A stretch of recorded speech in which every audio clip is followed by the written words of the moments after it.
Mr. Sunil Kumar, all my dear faculties, my colleagues and dear students.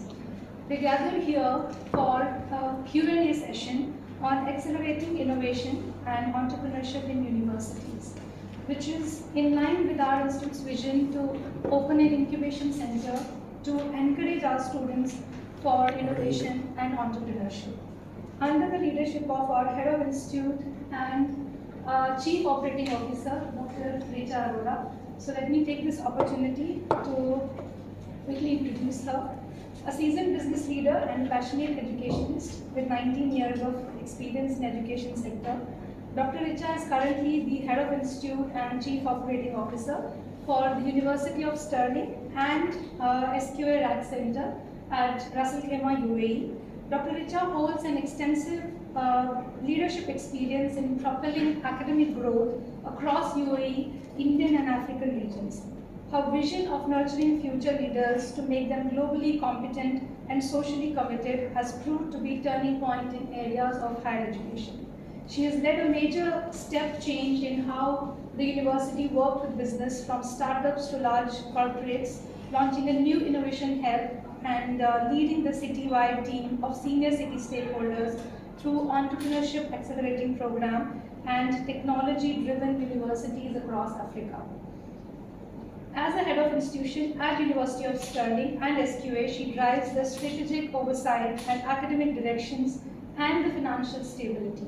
Dr. Richa is a professor of marketing, having studied for her PhD and MPhil in marketing. She is highly regarded researcher with over 30 research papers and 3 edited volumes published. She has been invited to deliver over 30 keynotes, preliminary talks at international conferences, and has been invited as a visiting professor to universities around the world, including South Africa, Nigeria, India, Jamaica, Kenya, Ghana, Namibia, New Zealand, and she's a board member of IODSA, which is the Institute of Directors in South Africa. Welcome, Dr. Richa. So as I said, that she has always encouraged entrepreneurship and innovation in higher education. So that's how this session is a first step towards that. So thank you so much.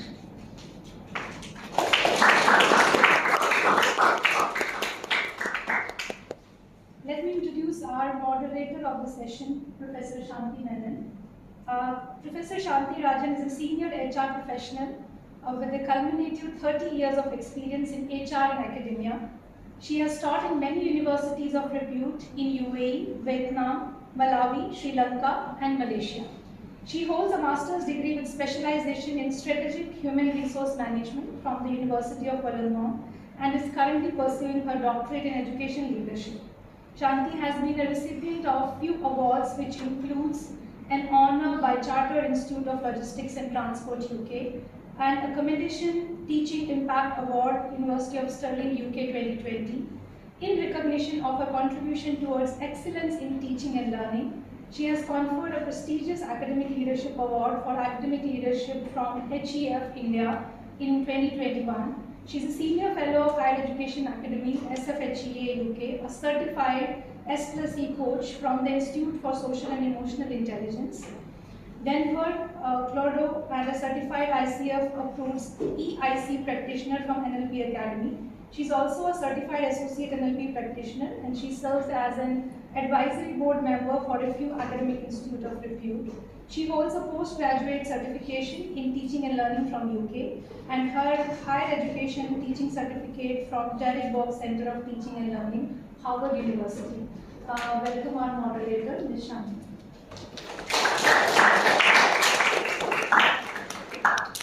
Moving on to our guest of the day, Mr. Monce C. Mr. Monce is a management specialist. His expertise includes marketing, branding, strategy, building innovation capability, thought leadership, organization effectiveness, and corporate social responsibility. Backgrounds for the entrepreneurship and business leaders consulted include Harvard, UPenn, Columbia, Cambridge, World Economic Forum, Young Global Leaders, Fortune 500 CEOs, IIMs, IITs, RECs, non-profit founders, and top-level management.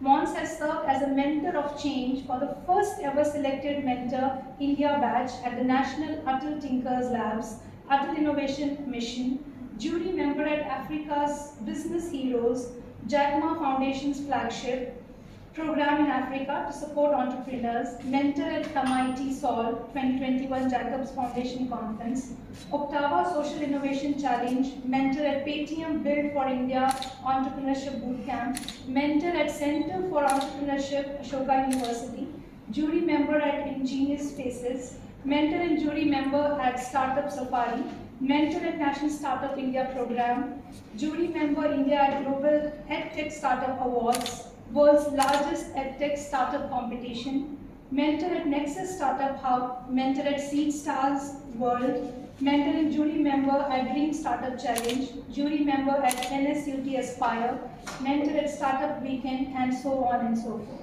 He is the top 3% IQ of the world and is an audio dialect and polyglot. Welcome, Mr. Monce C.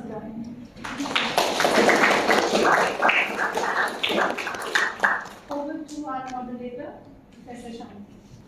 Good morning, a very warm welcome and a pleasant morning, ladies and gentlemen. Thank you, Dr. Archana, for the warm introduction of Dr. Richa, Mr. Monce and myself. We are delighted to have this opportunity to host our esteemed guest, Mr. Monce a Director, THEV Group, Management Specialist and Thought Leader. Thank you, Mr. Abraham, for your time, your kindness to spare this morning to enlighten all of us. And thank you, Dr. Richa, our COO and Head of Institution, and Dr. Archana, our faculty, friend and colleague, to give us all a great learning opportunity this morning. And to all our other colleagues and friends, I thank you all for showing up on this discussion event. Now, today's morning event discussion is themed as Accelerating Innovation and Entrepreneurship in Universities. You would have all recently seen an accelerated flurry of new startups in various parts of the world, new ideas, technologies, and a willingness to convert these into commercial enterprises with a growing support system from private entities, universities, and governments, which has propelled this landscape into a more commonplace phenomenon. This, some years back, wouldn't have been even a worth-thinking proposition. Nowadays, there are more and more entities and individuals who are willing to be incubators for new startups. It's not that simple as it may sound, in that it's not just mixing of the various ingredients in the right proposition, which is resources and funds. It's a grander recipe involving the right team, the founders with similar psychological and mental buildup, egoless human dynamics in the world, and a thorough environment, and a lot of other intangibles that are very important but seldom quantifiable and much less identifiable. This is a reason we see some startups flourishing and have great IPO turn-ins, while others sometimes have a long venture capital, awaiting the right time for exit from startup with a desired return on investment. So basically, business incubation is a process to support the startups to nurture themselves into a commercially viable enterprise. And incubators, all the supporting entities, play a vital role in supporting such incubations with funding and other resources. So success of an incubation is a win-win for both the incubators and the startups, and it contributes to the local and national economy at a later stage through generation of employment, CSR, support on economic activities of the nation through contributions by means of taxes, a source of liquidity to the economy through stock exchange participation at the exit stage, and so on and so forth. So in modern times, business incubation is indeed a way as a national building process too. And this gives us an insight into how important this concept of business incubation is, and if encouraged, motivated, nurtured, and woven into the economic fabrics, the wonders and happiness it can provide to the nation, society, and the people. We are fortunate to have Mr. Monce amongst us to inspire, advise, help, and guide us on these curiosity-riddled entrepreneurship topics that we often find difficult and daunting. So, Mr. Monce, my first question to you is, for all the knowledge seekers, what do we really require when we consider accelerating innovation and entrepreneurship in universities? Thank you so much, Dr. Shanti. First things first, a big shout out to the entire team. It's wonderful to be here and much looking forward to the entire session. Coming to the topic of how do we really look at accelerating innovation and entrepreneurship in universities, there are basically two components around it. The first thing is obviously creating an entrepreneurial mindset, which is basically if you don't really think of taking on problems, solving them, creating solutions, and at some point in time commercializing them, it would be very difficult to really go ahead and actually build a company altogether. So first things first is really tackling the mindset part of it. And what exactly is an entrepreneurial mindset, right? So the entrepreneurial mindset is basically three components. First things first is dreaming big. So do you have a vision in terms of what's the end goal going to be? What is it that you're really striving towards? Second is really thinking and executing in detail, because everything comes down to detail. The vision is good, but how do you really complement it in terms of execution, really working on it? And third part of it is really taking the risks and working outside your comfort zone and persevering. So these three components, in terms of really building it out, when you're looking at an institution and really looking at how can we really ensure that the students who are coming in are able to really build that kind of ecosystem where they would be able to get this kind of mindset. And this mindset doesn't mean that each and every student has to really go out and build a company out there. It's going to be always beneficial, because if you have this kind of skill set, if you have this kind of mindset, you'll always be an asset to any organization you go to. So there are three ways we can work around it. First things first is having a curriculum or really looking at the content part of it. So if you have a curriculum which is focused on entrepreneurship, and we say that okay, can we build in some activities, or can we build in some kind of curriculum which basically nurtures and really encourages the youngsters to really think in that direction. We would have just made things a bit more easier in terms of the culture part of it. So how can we do it? In terms of content, also making access available to books, interviews, movies are there, biographies are there. All those things are there. Interactions with entrepreneurs, again with the focus that how did they really go about the company building part of it. So what are the traits of it? Are you really taking care of your customers? Are you really taking care of the pain points? Do you get daunted by challenges? Do you just give up when the first person says no to you, and all those things, right?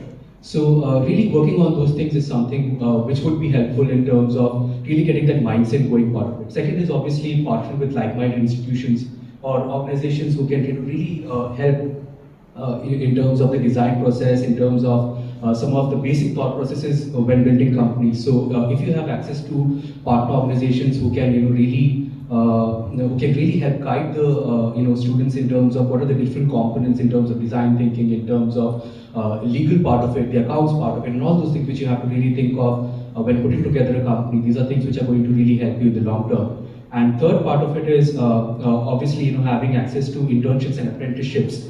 So again, with the focus that you are learning a skill set, right? So whatever your interest be, doesn't have to be that it's purely say management, or it's purely has to be say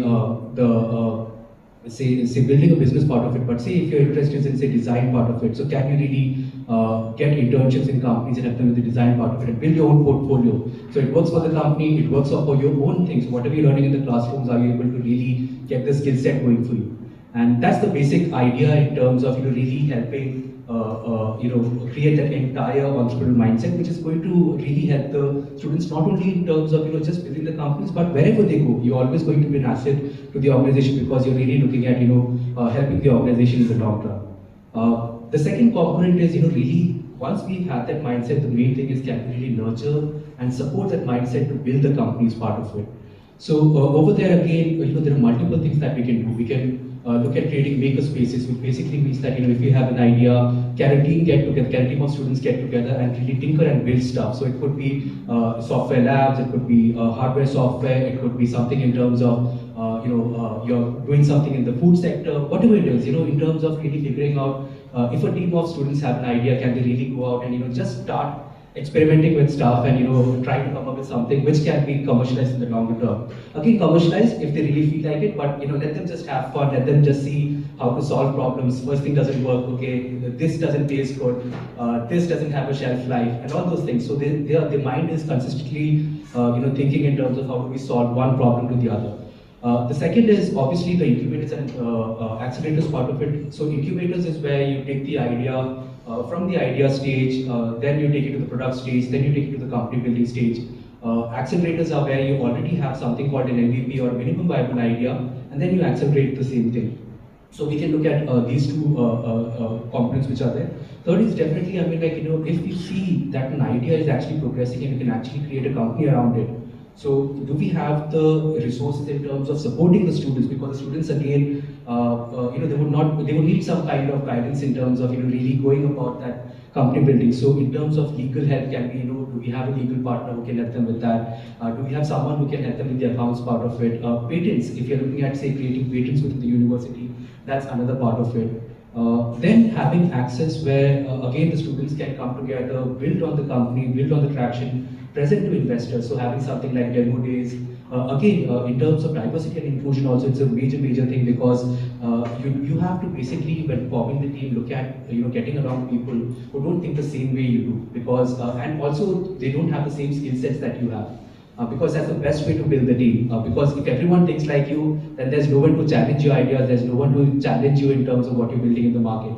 And before you even go to the market, you have to ensure that you have at least failed internally a few times before you really go out there and then you're going through the hard phase of really looking at all the things. So diversity and inclusion, it really helps. Building your team, building the complementary skill set, that really helps. In terms of government support, industry support, private support, partnering with the government, partnering with private institutions, partnering with industry part of it. So we would be looking at some of the reference cases which we looked at, and all of things are very helpful in the longer term.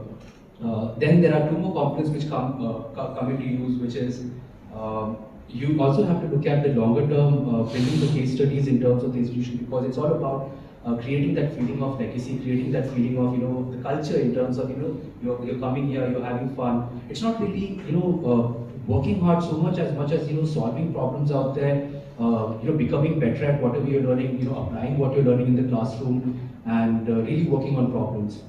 So from my own example, I come from one of the institutions in India called St. Columbus School, and we've had some incredible alumni over the years. So Shah Rukh Khan, you might have heard of him. Then we have some of the really incredible business leaders like Sanjeev Bikhchandani, Nitin Noria, Mr. Rajiv Motwani, all these incredible leaders. So even when I was in school, we didn't have a structured process, but the idea was that we had all these incredible alumni to look up to, and we knew that okay, there is that culture of striving for excellence. So just creating those case studies and building that culture where the students keep pushing themselves and the students keep expecting more from themselves and just do more things. So yeah, I hope this helps a bit. Thank you. That was awesome. Something which we have picked up is embedding this entrepreneurial as a module in the curriculum. Fantastic. So thank you very much for the profound advice, and I'm sure it will help us teachers and guiding students wishing to commence startup, for those who aim at different stakeholders and so on. So Mr. Monce, when you kind of delve a little deeper, how do you think you can encourage students to involve in entrepreneurship? So I would just say, just the basic things. So when you are in college, you would have all the different kinds of clubs which are there. So whatever interests you, don't go by what the popular thing is. Whatever your interest is, whatever you really like to do, go and just do more things outside the curriculum also, because what's going to happen is you're going to really take what's in the classroom and you're going to apply, and that's going to really help you in the real world out there.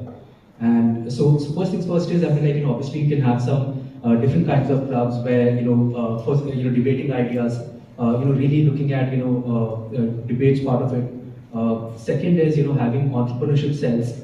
This is again with the focus of, can you really work on problems together, put teams together, participate in hackathons, look at all the different competitions which are going in. See if you can, take a chance and see if you can win over there, and basically just have fun. Don't the more you do it for yourself than for the sake of having it say on your CV or anything. The more it's going to help you, because you're basically upgrading yourself each and every time you face a problem. Each and every time you go back and say, okay, this is not really working. How do we really make it work? You do a search and you figure out, okay, this is how we are really going to do things. Or you look at case studies, or you look at the UAE market, or you look at whichever market you're focusing on.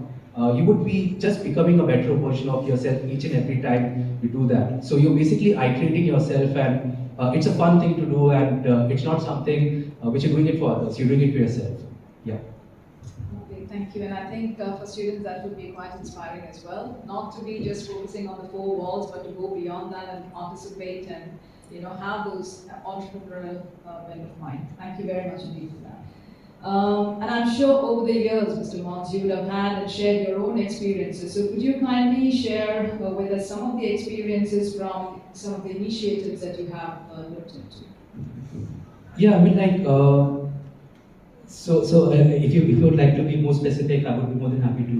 Is it startups? Is it incubators, accelerators? Is it possibly a mix of maybe incubator, some experiences from the recent past you have. So incubators and accelerators, if you're looking at them, it always so from the student's perspective, it always is beneficial to really look at the ones. So each and every sector that you focus on, right? So say supposedly you're solving a problem in say the manufacturing space. So then you would look at which are the kind of incubators and accelerators where you can really go and really meet like-minded people, because even your first teams are not your first teams, right? So when you first get your first team together, you might go to an incubator accelerator because there will be so many more teams out there, so many more companies out there. You might end up, for your next companies also, you might just end up finding the right co-founders for your team. And second, obviously, in terms of the guidance, in terms of the mentor network, in terms of the advisor network, in terms of the resources and other things. And these are very specific because, depending upon the sector you go to, the legalese would be different, right? The accounts, they would be different. Depending upon the market also, which you're targeting, the margins, the opportunities, all those things are different. So whenever you're working on all these things, you would be able to, you just have to focus on what's the end goal, and then the steps can still vary. So you just have to look at the end goal and then figure out, okay, which of these things are really going to work for me. So that's going to be a bit beneficial. Yeah. Lovely. Thank you. Finally, before we open the floor for the interactive learning or any Q&A, if you could kindly tell us, Mr. Monce, what does it actually take to establish a dedicated incubation center or say an entrepreneur cell at a university? So these would again entail the same thing. So whenever we're looking at establishing, say, an entity, we have to look at the entire picture around it. So as we mentioned that, we definitely have to look at the makerspaces part of it. We have to look at the different idea to product to company building part of it. We also have to look at setting around the entire support ecosystem in terms of building that entrepreneurial mindset, setting up that access to mentors, advisors, the industry interface, the government interface, and basically helping them with the entire array in terms of not just the idea stage but the company building stage, and even giving them the confidence in terms of really going out and raising money in terms of investors, in terms of really doing all those things. So all the different components, we would have to look at it, and we would be able to do that. Awesome. Thank you very much indeed, Mr. Monce, for your valuable insights and advice. Dr. Archana, now do we open the floor for question and answers? So shall we open the floor for question and answers both from colleagues and from students?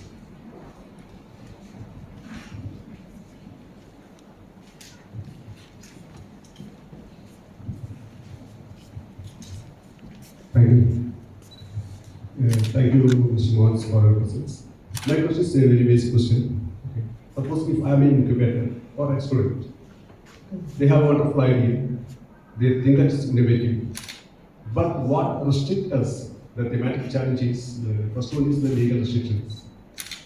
How to materialize this idea into the products or business. And second thing is the financial barrier. So where to find the funds? And there are so exciting terms are there like crowdfunding, angel investor, venture capital and all.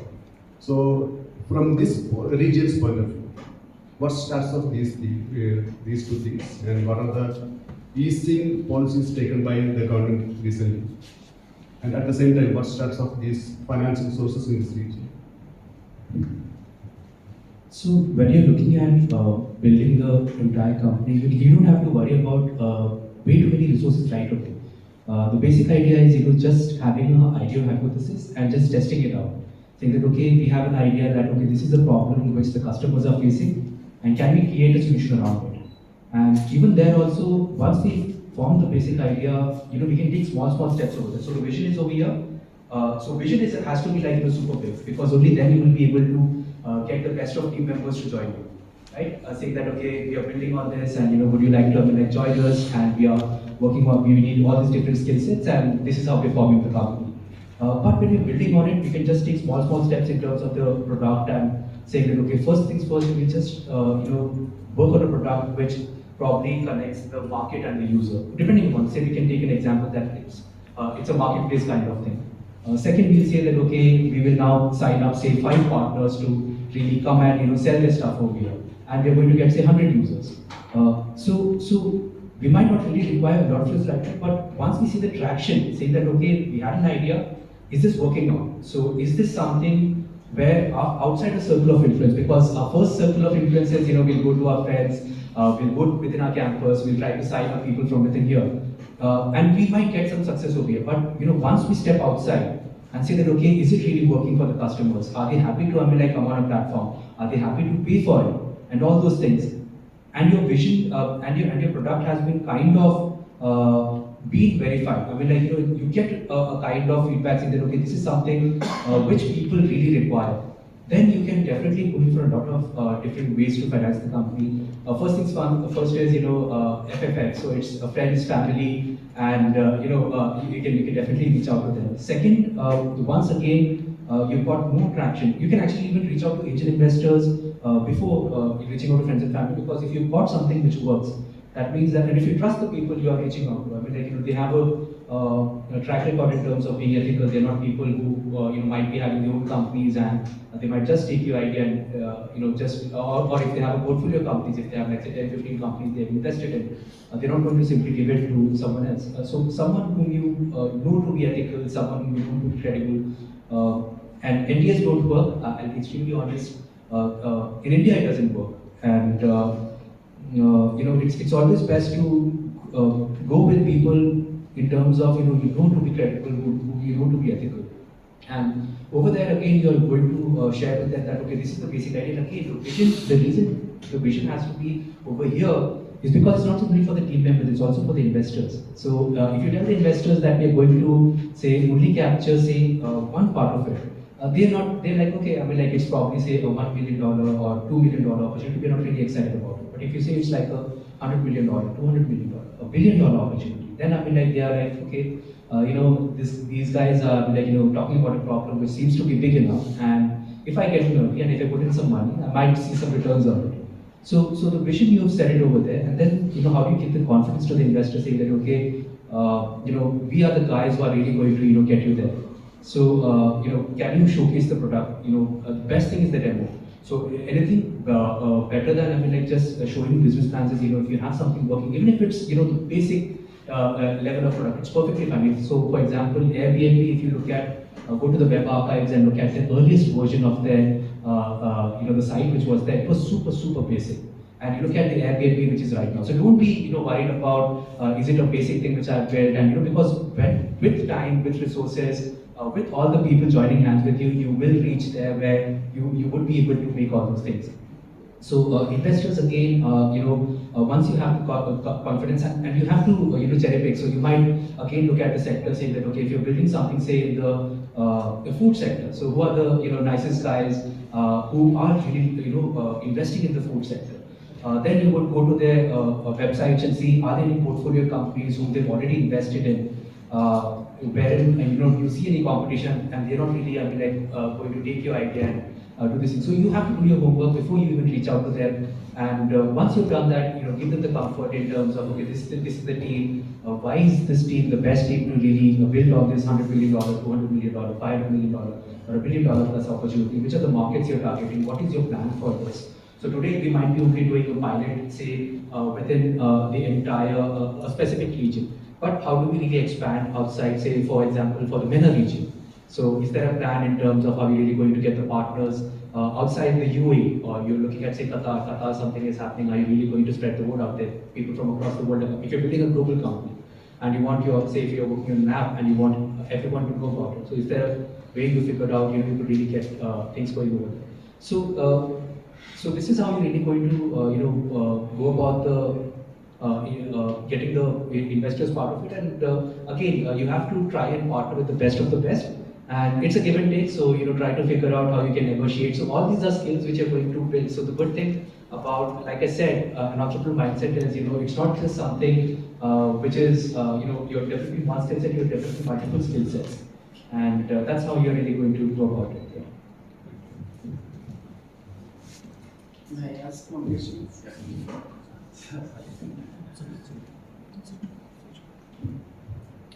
When we talk about incubation and startups, so there are two case studies, two scenarios we can say. First is that our educational institutes, are they providing the environment? So whatever the new ideas are coming, they are supporting them, nurturing the new ideas. You said comfort zone. That is one scenario. The second scenario is that coming up the new idea, startup, means critical thinking. Can we teach how to think in an innovative way? So what is your opinion? Can we teach our students start thinking in a different way, innovative way, creative way? Because most of the things in science are sequentially connected. Like we have diesel engine, we have petrol engine. The quantum idea is electric engine. So how we can teach? What is your opinion about that thinking? How we can teach thinking and design, critical thinking? What is your opinion about it? So, thank you for this question. This would be very personal view, but I think the best way is having exposure to a lot of different ideas.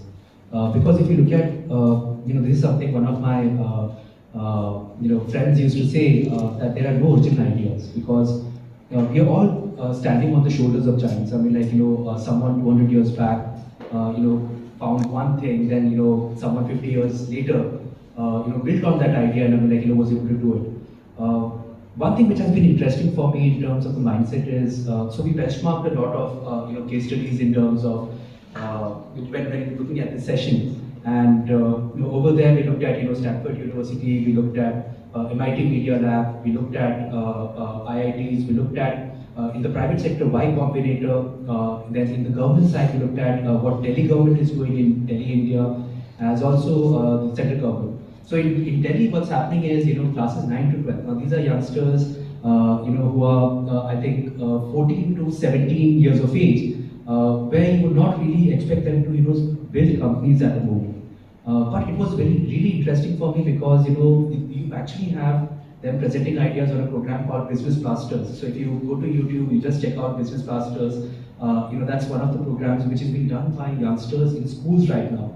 And so definitely, one thing, this is again personal opinion, what I've learned is that, there is no right age. If you just, break those, in terms of the mindset, whatever walls we have, that okay, we probably need to put in, say, this much time, or we need to, have so and so skills. We just need to start tackling a problem. And we definitely need to look at the different components in terms of, not getting discouraged by, say, any kind of problems and those kind of things. So if we just create that kind of environment and we keep that kind of thinking alive, so, the youngsters, when they are learning to cycle and stuff, we don't tell them that, okay, arey, you fell down, like, 3 times, you're never going to learn to cycle. We just say, okay, just give it one more shot. And how do we really keep that kind of thing alive? So we've seen that, in some of the universities, how you could do that is ensuring that, the focus is more on the end result and not really, say, the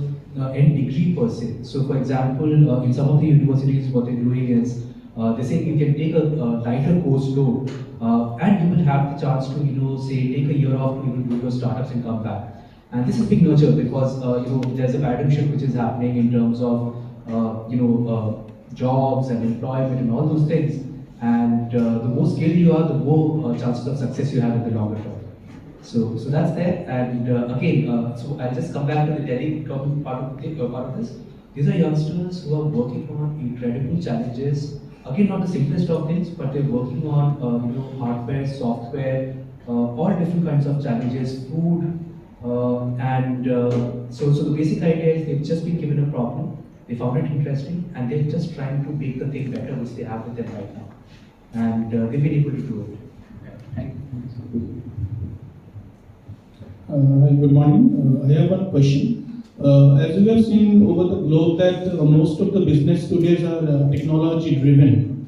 So for an entrepreneur who is actually coming from a non-technical background, so how it's possible for them to understand that which technology will really drive their business across the globe?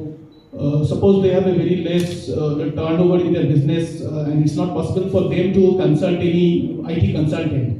So what is your opinion that how they will proceed or how they will overcome the hindrances and how they will understand that yes, this is the right technology could have been integrated with their innovative business to accelerate it? Have you got that? Yeah. Okay. So again, please don't worry about, the only thing as a team member which you have to do is you have to be really good at what you do. You don't need to have all the skill sets with you, right? You can always partner and bring on board other team members. So coming to the non-technical part of it, we already have wonderful success stories. So if you look at Apple, Steve Jobs, he wasn't really the technical wizard of it. It was Steve Wozniak. And say if you look at even Airbnb, Brian Chesky, comes from a totally non-tech background. But the basic idea in terms of the understanding of the market, saying that okay, we do have spaces which are not occupied throughout the year, and can these be rented out, and can these be, really built to something. And the same way for Steve Jobs also. So he had a vision in terms of what really works for the consumer. What is it that would really work for them. And so again, if you have that idea in terms of what you want to do, and you just have to ensure that you're talking to the best of people. So if you know that there's someone out there who's like really good technically, and you just go out and tell them, look, yeah, we're looking at building this company out there. This is the understanding I have. This is what I bring to the table. Can you bring your skill set to the table, and let's work and build a company together and see how it goes. And the only advice I would say is that look for the best of people you can work with, because and don't be worried about your current resources at that point in time, because if you have the best of people working together, the chances of success are much higher than say if you worry about the other things. And if you don't have the best people on board, it's extremely difficult to really get to the next stage. But just look at getting to the. I'm just stopping it here. If it is a very new idea, like just like very new, like I'm thinking to use cooking oil, converting it to a biodiesel. No one is working in this field. Our used vegetable cooking oil can be converted into biodiesel after some chemical process.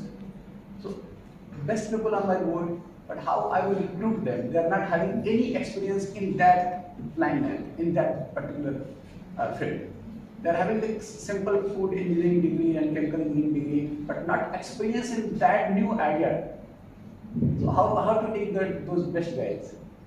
That's also perfectly fine. You can say if it's not someone you can get on board full time, you can look at getting the best of advisors on board.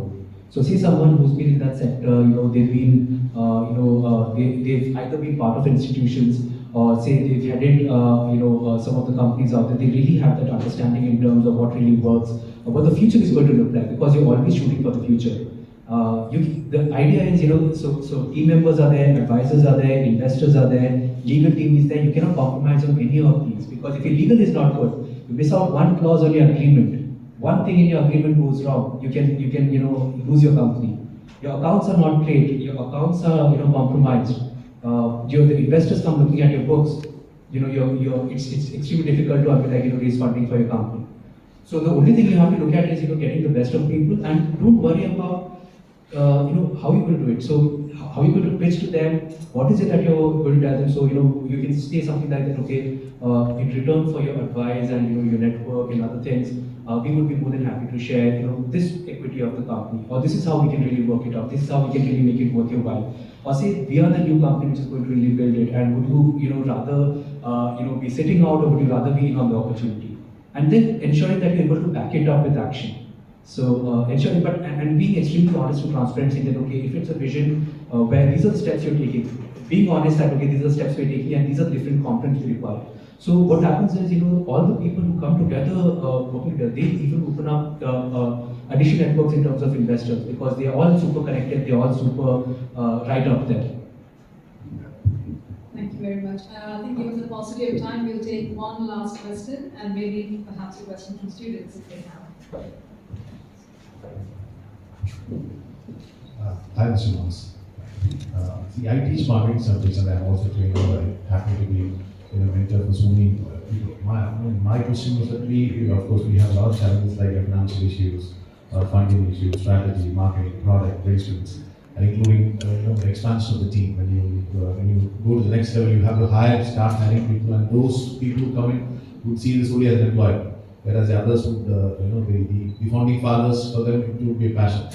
My experience was that always that people reach a stage where you kind of give up. 90% of the team would give up at a point of breakdown, at a point of self-doubt, as I call it. So this also has this people around you, the family, the culture saying that, see, I always told you, don't leave your job and go and get into this. So what is your advice on that giving up part? What is your advice on that self-doubt part, which is inevitable for any entrepreneur, because he would see his colleagues and peers working in some bank or getting started and having a comfortable life. So this giving up part of the self-doubt is a big challenge to the course of entrepreneurship, as I see it. So how do you feel?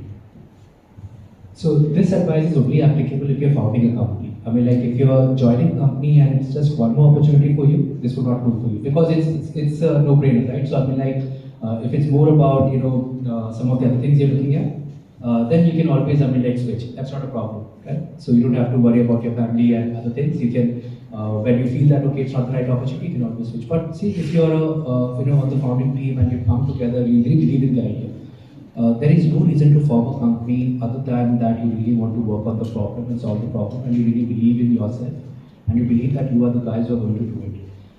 Because unless you really believe that, and you really, like Steve Jobs said, if you don't really love what you do, it's going to be extremely difficult, right? And I'll be extremely honest, if you really, love what you do in terms of the problem you're solving, the company you're building, none of the other things matter. You would not be looking at, you definitely have to be quick to feedback. So say you have to look at the market, you have to look at all the other things, but you have to ensure that the feedback that you're getting, is it something which is temporary, or is it just something which is like a speed breaker kind of thing? And you have to take the eventual call. So I would not say that never give up ever.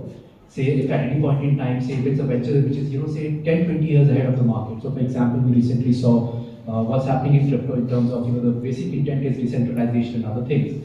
But in terms of what's really happening, we see some of the actors not really acting in the best of interest, right? So if you're really working on those kind of visions where say you're working towards the metaverse or all those things, those are 10-year kind of horizons you're working towards.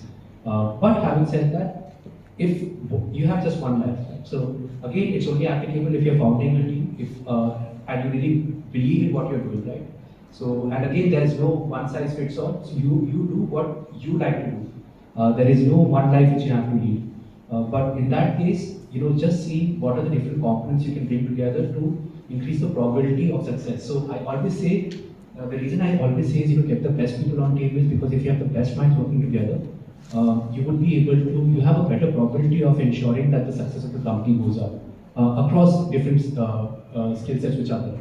So, and none of it can be, the second degree. So even the legal part of it, one clause, one small word here and there, you could be losing a lot of things. So just ensuring that you're getting the best minds together and agree on it. Okay, when is it? And when we should give up. And giving up is not bad at all. If the market is way too early or whatever it is, but if you believe that that opportunity is for you, and you are the team who's going to deliver on it, then there's nothing stopping you. Yeah. Thank you. Any one last question from the students? Right. Thank you, Mr. Monce. That was absolutely awesome. Fantastic ideas you've given. Fantastic questions we had from the audience. May I now call upon Dr. Richa, our COO and head of institution, to share her thoughts, her vision of Incubation Centre and Entrepreneurship, which is very, very much loved. Thank you very much. Good afternoon, everyone. How are you? How are you? I wanted to hear some questions from the student side because this is all for you. Anyways, we'll give you an opportunity once again. So thank you very much for the wonderful insights towards it. Thank you, everyone, for being here. Just few things. When we say entrepreneurship, I'll pause this word for some time. I take you back. I belong from higher education. 10 years back, a decade back, I know I can't tell you to remind yourself, but I ask my colleagues to remind yourself and take yourself back. If we have some time machine, go back 10 years and see what was the situation of higher education at that point in time. At that point in time, people were thinking about, we should have one course, we should launch some elective courses so that we could able to provide specialized courses into the specialized domain so that our students could able to enter into the company and do the specific job, right? And that's how, at that point in time, there was a curriculum. We say MBA. In MBA, we launched the electives, HR, marketing, finance, operations, and something. First year used to be common. I remember that. And in fourth semester, we used to have some choice to take the electives. I want to do in marketing, I want to do in finance, I want to do in ops, and we take 1 or 2 electives and study. And then started the era of placements. We say only university who will have best of the placements in place will be ranked higher, will be accredited by some of the accrediting bodies. So placement started from there, and then everybody started in terms of university to have the placement cell. And what we used to tell to the placement team, we want to find out the specific skills into the students so that they're able to do specific job into the company. Correct? Finance students only go for the finance, HR will go to HR, ops will go to ops, and problem solved. Now, the economies, all the major economies of the world realizing with placements, nothing gonna happen. What we are doing, we are developing the resources who are working for few people, correct? The mind is yours, time is yours, brain is yours, everything is yours, but we are growing some big companies. It's good to be work with some of the associated or the big names. It's really nice to be attached to Accentures and the IBMs and the 500 Fortune companies. It's good to do that. But then government realized that way we will not be able to develop the economy. What do we need? We need entrepreneurs. That was a time when we heard first time the nomenclature called as entrepreneurs. What are entrepreneurs? Simple definition people say. Entrepreneurship is nothing, so-called, is a lonely journey, full of blood, sweat and tears. Simple definition. Now I say lonely journey. I can't live alone. We live in society. Correct? If it's a lonely journey, it's very difficult to walk. It's full of blood, sweat and tears. I have few, I don't have that much strength to give a lot of blood because we have been born like that. I'm talking about millennials. Zennials will come. That's separate. That's really different. Then sweat, lot of hard work. Now hard work where? We have been taught to work in a specific field. But now you're asking me to work in HR also, to work in ops also, to work in finance also, to work in funding also, to work in this also. But that thing, I don't have it. Because I have not been brought up or not been taught to do that. From where I'll get those skills then? I don't have that skills. And at that point in time, only 3 to 4% of people used to opt for so-called entrepreneurship. And they have been termed as pagal, means stupid people. Why you have to do this? When you have easy life to live, go to some company, take a big paycheck, work there, 9 to 6, and make it. So very limited entrepreneurs we had, because we didn't have courage to leave our existing comfort zone. So when I say entrepreneurship, what is that? Leaving your comfort zone. You're sitting on this chair. I take today a call. I'm no more. I don't want to sit on this chair. Whatever it may come, I will enter into a different zone. It will not give me a paycheck. It will not give me the comfort I have. It will probably not give me the respect I have at this point in time, because all my family members will start saying, "Mad, who asked you to do this? What is entrepreneurship? And what you are trying to do, you yourself don't know." Yes, agreed. We don't know. But somebody has to take a step to move forward and say, I am going to do something which is related to the need of the society. Now, need of society is also a very generic term. Correct? Work on the need. How do I know the need? Now, what is that need? I need water, I need food, I need shelter, I need clothes, I know this, I need that. Correct? So, best part to analyze it, be observant. You know Google Map story? What happened with Sundar Pichai? Just in 2 minutes I wind it up.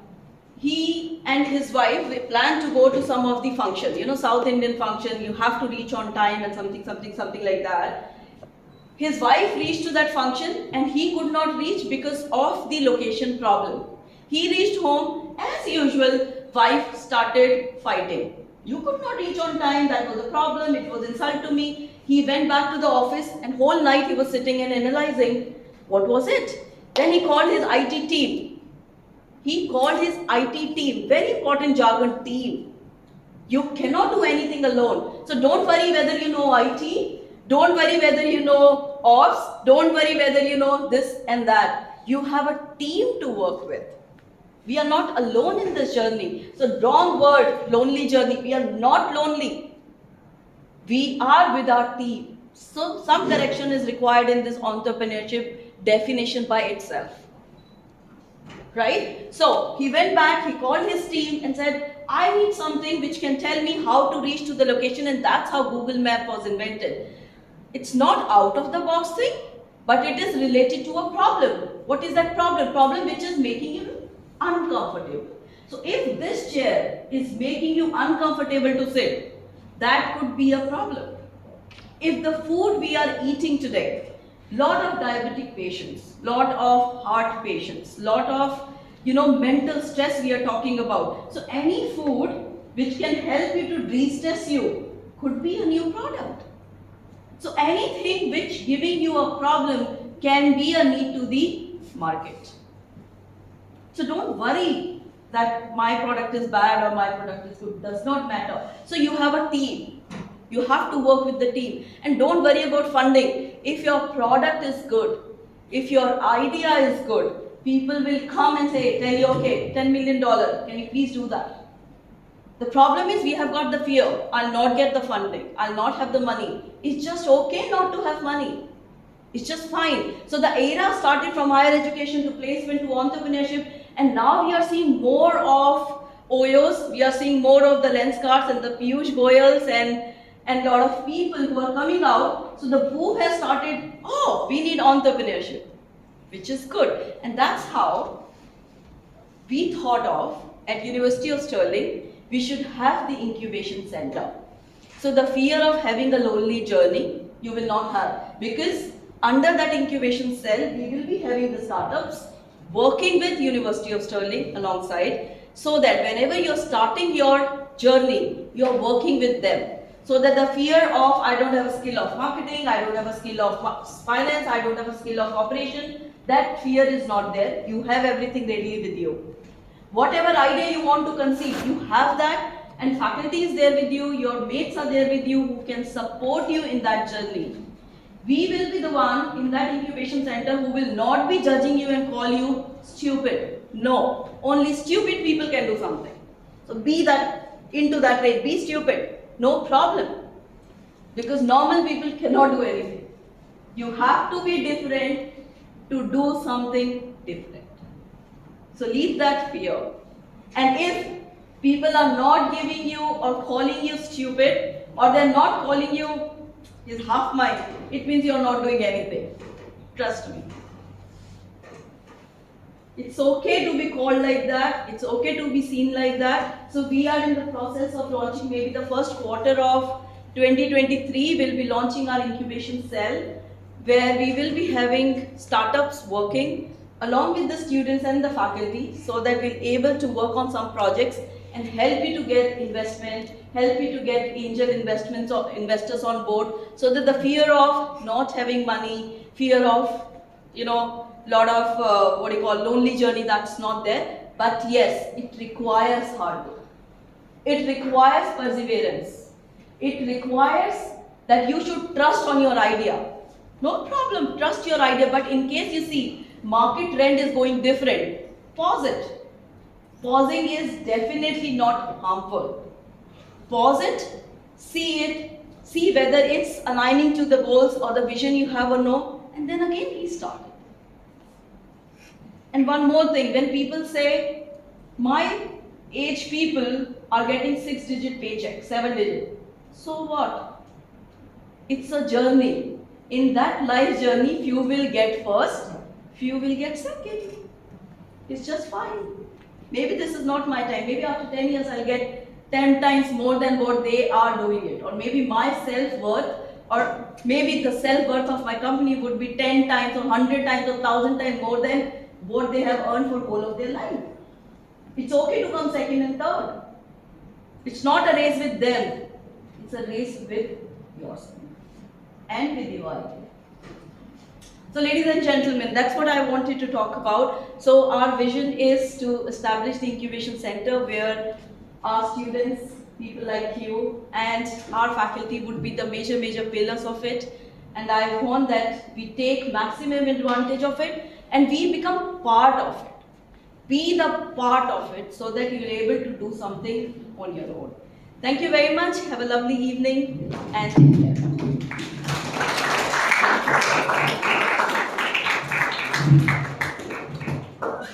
Thank you, Dr. Richa. That was profound, very insightful, and absolutely mind-blowing. Thank you very much indeed. May I now please call upon Dr. Archana and Mr. Sunil CT to felicitate our guest, and Dr. Richa to felicitate the guest as well. Thank you.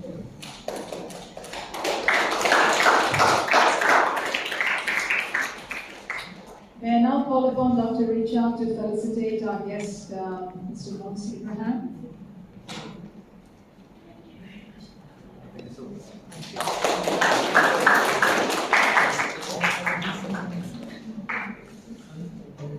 Thank you very much indeed. May I now call upon Dr. Archana to propose the vote of thanks. Thank you, Professor. Incubation's support for social action can attract a different profile of student from those that typically engage in entrepreneurial activities, and can support students with unique perspectives to make change in a practical and impactful way. On behalf of University of Stirling RAK Campus, I extend a really hearty vote of thanks to our chief guest, Mr. Monce C, who spared time from his busy schedule to grace the occasion, coming all the way from India for this occasion. Thank you so much. It will be an opportunity to hear your thoughts on accelerating innovation and entrepreneurship in University of Stirling RAK Centre. I thank you from the bottom of my heart. Thank you so much. Bigger thank you to our Chief Operating Officer, Dr. Richa Arora, for her time and very inspiring closing remarks, and above all, encouraging us and our students to take all possible steps towards innovation and entrepreneurship with an objective to open an incubation center at our campus. With your leadership and guidance, I am sure we will achieve that soon. Also, I want to express my heartfelt gratitude to our moderator, Professor Shanti, to all the faculty members present here, and the students. Thank you so much and have a lovely time ahead.